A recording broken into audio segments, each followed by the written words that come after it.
Salut et bienvenue sur Beyondless Mind. Aujourd'hui, je reviens sur Neon Genesis Evangelion, et sur une idée qui m'est revenue en re-regardant l'anime, l'escapism, ou l'escapisme en français. Il ne s'agit pas seulement de fuir dans la fiction, mais fuir hors de soi, hors de la douleur, hors du deuil, hors du réel tel qu'il est, quand ce réel devient trop lourd. Je pose deux choses tout de suite. D'abord, je parle ici de l'anime, et de The End of Evangelion comme prolongement logique de certains thèmes déjà présents. Je ne vais pas parler des 4 films Rebuild. J'en ferai certainement une vidéo dédiée parce que je pense vraiment qu'on a affaire à une œuvre différente, avec une logique, un ton et un projet narratif distinct. Ensuite, si je fais cette vidéo, c'est parce que je voulais traiter l'escapism proprement, comme outil de lecture, avec des définitions académiques plutôt qu'avec une intuition vague. Et parce que oui, j'ai vu beaucoup d'analyses d'Evangelion sur YouTube, j'avais envie moi-même d'entrer dans ces œuvres à mon tour, avec mon vocabulaire, sans prétendre avoir la clé. Mais surtout, en re-regardant l'anime, j'ai ressenti quelque chose de très net. Evangelion ne parle pas seulement de tristesse, ou de trauma, ou de solitude. Il met en scène encore et encore une question beaucoup plus structurante. Qu'est-ce qu'on fait quand exister devient synonyme d'être exposé ? Quand je dis exposé, c'est-à-dire exposé à l'autre, exposé à soi, exposé à la perte, ou encore exposé au fait que les choses comptent, et donc peuvent faire mal. Et pour que tu saches exactement où je vais, je te donne la trajectoire tout de suite, plutôt que de te la résumer à la fin. D'abord, je vais définir l'escapism comme une dynamique de détournement visant à réduire un vécu aversif. Ensuite, je vais insister sur une distinction clé. Une fuite orientée vers l'expansion de soi et une fuite orientée vers la suppression de soi. Puis, je vais appliquer cette grille à Evangelion. La série comme une suite d'expériences sur des sorties face à la vulnérabilité relationnelle et à une autoconscience parfois vécue comme douloureuse. Et enfin, je vais défendre une lecture précise. L'instrumentality comme hypothèse limite d'un escapism de type suppression. La fuite non plus hors d'une situation, mais hors de la condition même qui rend la souffrance possible. Avant de rentrer dans l'anime, je veux poser un verrou simple, parce que c'est là que beaucoup de discussions deviennent confuses. Ici, escapism ne veut pas dire n'importe quelle forme d'évitement. L'évitement, c'est une famille très large de stratégies. L'escapism, tel qu'il est étudié dans une partie de la littérature empirique, renvoie plutôt à une orientation motivationnelle. Le fait d'utiliser une activité, un monde, un récit, une pratique, comme moyen de s'éloigner psychologiquement d'un vécu perçu comme aversif. Autrement dit, ce n'est pas l'objet qui définit l'escapism, le jeu, le sport, le travail ou la fiction, c'est la fonction que ça remplit à un moment donné. C'est aussi pour ça que l'escapism n'est pas automatiquement bien ou mal. Le même comportement peut correspondre à des logiques internes très différentes. On peut courir pour se sentir vivant, on peut courir pour ne plus penser, on peut lire pour découvrir ou pour s'anesthésier. On peut se plonger dans une œuvre pour élargir un monde intérieur, ou faire taire un monde intérieur devenu invivable. Et si tu ne distingues pas ces logiques, tu restes au niveau d'un jugement vague sur la fuite. Alors que la question intéressante est plutôt fuir comment et pourquoi. C'est précisément pour ça qu'une distinction académique me semble très utile ici, parce qu'elle donne la rigueur au mot fuite. Stenseng et ses collègues ont proposé un modèle à 2 formes d'escapism. Il a notamment dit dans un article nommé Running to Get Lost, 2 types of escapism in recreational running and their relations to exercise, dependence and subjective well-being. En 2002, que ces 2 orientations ne se confondent pas.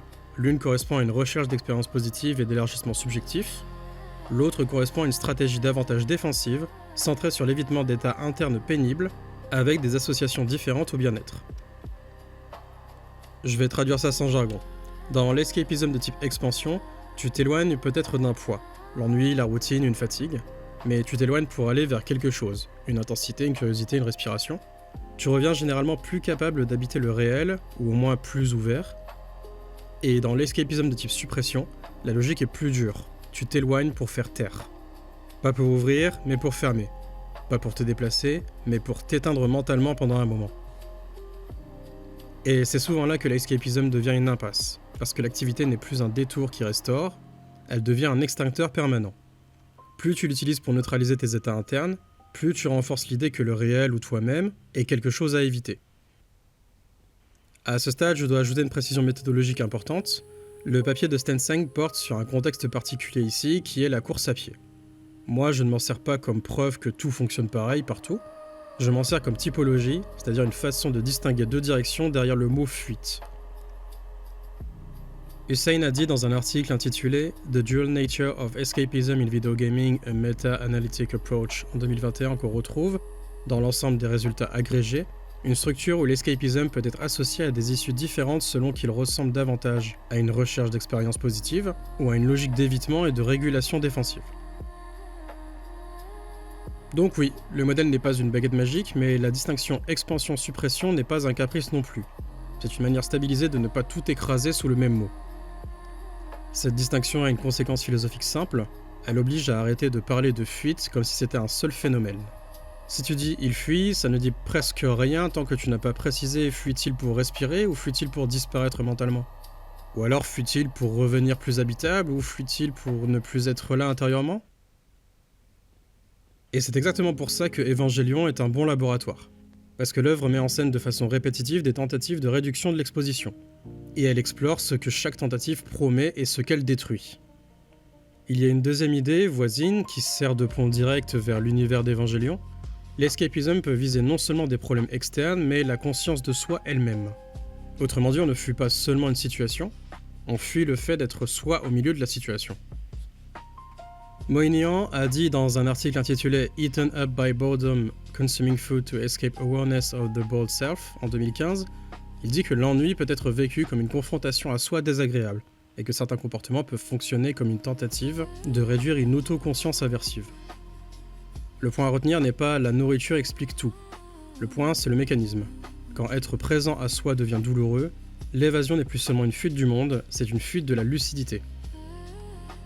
Et maintenant, tu vois pourquoi ce cadre colle à Evangelion. Parce que dans cette série, le problème n'est pas seulement ce qui arrive, le problème c'est la condition d'être un soi séparé, exposé, regardé, dépendant du regard de l'autre, traversé par le manque, et souvent incapable de formuler ce qu'il désire sans se sentir illégitime. La série ne se contente pas de raconter des drames, elle met en scène des stratégies de protection. Pas au sens clinique ni au sens diagnostique, mais au sens narratif. Des manières de tenir debout en réduisant l'exposition. L'exposition à l'autre, l'exposition à soi, l'exposition au risque d'être rejeté, abandonné, jugé, ou simplement perçu comme insuffisant. Et je veux être clair, je ne suis pas en train de diagnostiquer des personnages comme si c'était des patients, de toute façon je n'en ai pas les compétences. Ce qui m'intéresse, c'est une grammaire de la fuite. Une grammaire où la relation est à la fois l'objet du désir et la source du danger. Parce que la relation, c'est la promesse d'être rejoint, et c'est aussi la promesse d'être abandonné. C'est le lieu où l'on peut être compris et le lieu où on peut être humilié.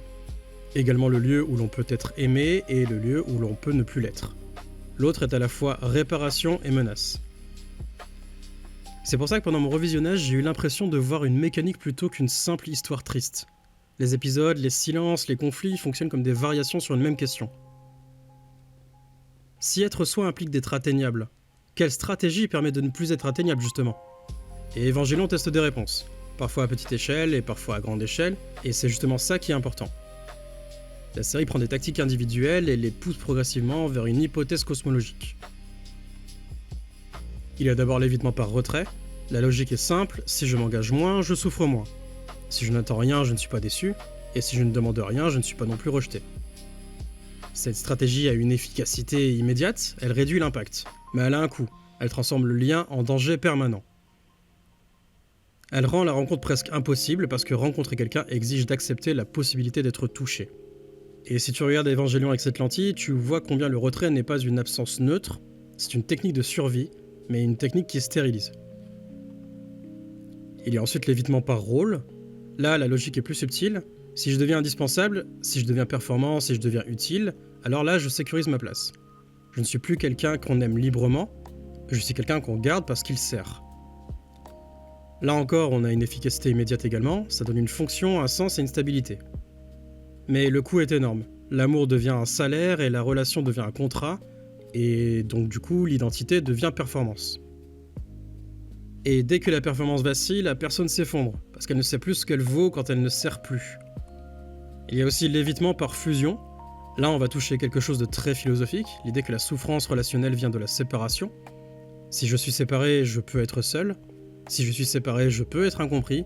Et si je suis séparé, je peux perdre l'autre. Donc une tentation se dessine.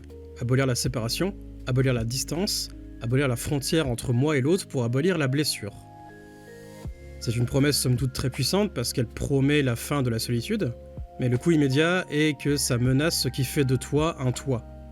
Et Evangelion joue constamment sur cette tension. Tu veux être rejoint, mais tu ne veux pas être dissous non plus. Et justement, enfin, il y a l'évitement par dissolution. Là, on rejoint directement l'escapism orienté vers la suppression. La logique n'est plus « je veux un lien », mais je ne veux plus être un point d'impact. Je veux ne plus avoir d'intérieur exposé, je ne veux plus être un moi séparé qui peut être atteint, et c'est précisément ici que Evangelion pousse la logique à sa limite. On arrive alors au cœur de l'œuvre, surtout si on inclut The End of Evangelion, le projet d'instrumentalité humaine. Dans ma lecture, l'instrumentality n'est pas un simple élément de lore, mais bien une hypothèse philosophique radicale.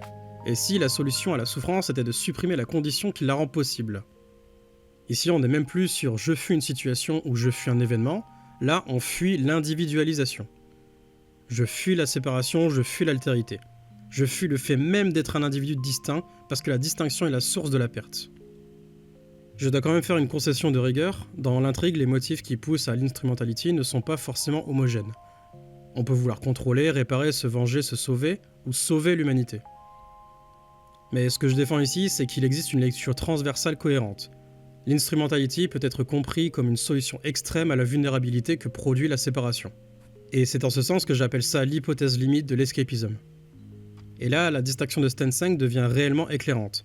L'instrumentality, ce n'est pas l'escapism comme expansion, mais plutôt l'escapism comme suppression portée au maximum. Dans son article de 2002, Stenseng a dit que l'escapism de type suppression est lié à l'évitement d'états internes pénibles et à une logique défensive. Evangelion prend cette logique et la traduit en ontologie. Il ne s'agit plus d'éviter des pensées, il s'agit d'éviter la structure même du moi et la structure même de la relation comme rencontre entre deux séparés. Et c'est vertigineux parce que l'œuvre ne présente pas cette idée comme un fantasme trivial, elle la présente comme une tentation métaphysique. Une promesse de réparation totale, c'est-à-dire plus de séparation, plus d'abandon, plus de distance donc plus d'incompréhension, plus d'altérité donc plus d'échec relationnel, plus de moi séparés donc plus de honte et plus de contradictions internes donc plus de pertes. Et en un sens c'est la promesse ultime, plus de douleur parce que plus de points où la douleur peut frapper. Mais c'est là que la question philosophique devient tranchante. Si tu supprimes la séparation, qu'est-ce que tu supprimes en même temps ? Et Evangelion ne donne pas une réponse confortable. Il te force à regarder le prix. Si tu supprimes la séparation, tu supprimes aussi la possibilité d'un lien qui compte, précisément parce qu'il pourrait ne pas exister. Tu supprimes la possibilité d'une reconnaissance qui n'est pas automatique. Tu supprimes la possibilité d'un choix qui engage parce qu'il y a moins d'agents distincts pour choisir. Et également, tu supprimes aussi la possibilité d'une croissance, parce que grandir, c'est souvent traverser ce qui fait mal, sans effacer ce qui fait de toi un individu. C'est ici que la notion « fuir la conscience de soi » devient très parlante. Monian a dit dans son article de 2015 que certains comportements peuvent servir à échapper à une conscience de soi aversive. Dans Evangelion, la douleur n'est pas seulement dans le monde, elle est aussi dans le fait d'être un soi conscient, un soi qui se juge, un soi qui se sait insuffisant, et un soi qui anticipe le rejet. L'instrumentality peut se lire comme une solution radicale à cette autoconscience douloureuse. Si le moi disparaît comme frontière, la honte disparaît comme expérience. Mais en même temps, ce qui disparaît, c'est aussi la possibilité d'une relation qui ne soit pas absorption, et la possibilité même d'un jeu qui assume quelque chose. Et là, je veux être précis, le but de cette vidéo n'est pas de dire la fuite c'est mal, ce serait trop grossier. Le but c'est de comprendre ce que Evangelion met à l'épreuve, l'escapism comme mécanisme de survie, puis comme mécanisme de fermeture, puis comme horizon cosmologique. Et surtout, l'œuvre force une distinction que beaucoup de discussions ratent. On parle souvent de vouloir ne plus souffrir comme si c'était une évidence simple. Mais Evangelion montre que ne plus souffrir peut vouloir dire deux choses très différentes. Soit réduire temporairement la douleur pour pouvoir revenir, soit abolir la structure même qui rend la douleur possible, et avec elle abolir aussi une partie de ce qui rend la vie humaine intelligible. Je vais faire une parenthèse très brève sur Clair-Obscur, juste pour situer un écho, mais pas pour analyser. Il y a une parenté thématique autour d'un fantasme, celui d'un réel sans perte. Et la même question revient, si tu retires la perte, qu'est-ce que tu retires avec ? Si tu retires le deuil, qu'est-ce que tu retires de l'attachement ? Si tu retires l'irréversibilité, qu'est-ce que tu retires de la valeur des choix ? Mais je n'ouvre pas ça aujourd'hui, je dis juste que c'est une tension philosophique qui réapparaît ailleurs, et c'est une des raisons pour lesquelles l'escapism est un concept utile. Donc si je dois résumer ma thèse en une phrase, ce serait celle-ci. Evangelion n'est pas seulement une œuvre sur la souffrance, c'est une œuvre sur les sorties imaginées face à la souffrance. Et l'escapism, défini comme orientation de détournement face à un vécu aversif, permet de lire cette sortie sans psychologisme grossier et sans morale automatique. La série teste le trait, le rôle, la fusion et la dissolution. Et elle pousse la dissolution à son extrême avec l'instrumentality, comme si elle posait cette question au spectateur: est-ce que la solution au malheur consiste à apprendre à vivre la séparation ou à la supprimer? Et si tu la supprimes, qu'est-ce que tu sauves encore? Et pour la suite, c'est très simple. Après cette vidéo centrée sur la série TV et The End of Evangelion, je ferai certainement une vidéo dédiée au rebuild. Je veux traiter ça comme un second objet et pas comme une annexe. Parce que si ce sont deux œuvres différentes, alors elles ne posent pas exactement le même problème et elles ne mettent pas en scène le même type de sortie. Merci d'avoir suivi, c'était Nocto, et encore une fois, bienvenue sur Beyond Less Mind.